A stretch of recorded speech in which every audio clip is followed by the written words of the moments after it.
La situation financière de Bourg-en-Bresse Agglomération est restée saine et envieuse sur cet exercice 2009. Nous avons réussi à dégager une capacité d'autofinancement de plus de 4 millions d'euros, ce qui va nous permettre, dès 2010, de pouvoir investir sur des nouveaux projets.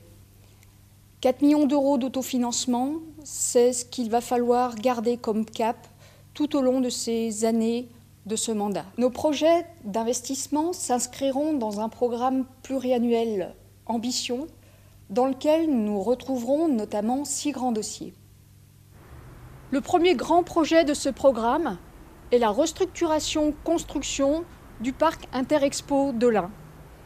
Il consistera en la restructuration des halls A et B, puis ensuite la restructuration du hall C et la construction d'un 4e hall, le hall D, à vocation sportive et culturelle. Un autre grand projet est l'aménagement du pôle multimodal, avec un fonds de concours de Bourg-en-Bresse Agglomération à hauteur de 8 millions d'euros environ. Nous retrouvons également sur ce programme pluriannuel d'investissement l'aménagement des rocades, avec un montant global d'environ 11 millions d'euros.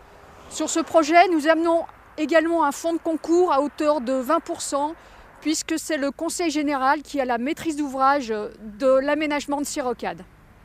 Puis nous avons inscrit 5 millions d'euros pour la réhabilitation de la zone C-Nord et l'aménagement d'autres zones d'activité économique.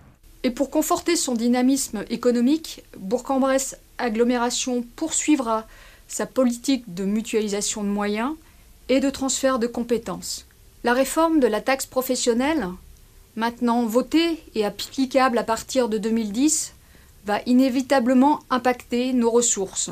Nous pourrons bien sûr tenter de maîtriser nos dépenses de fonctionnement, rechercher de nouvelles recettes de fonctionnement, voire également travailler sur nos dépenses d'investissement en différant certains projets ou en supprimant peut-être d'autres.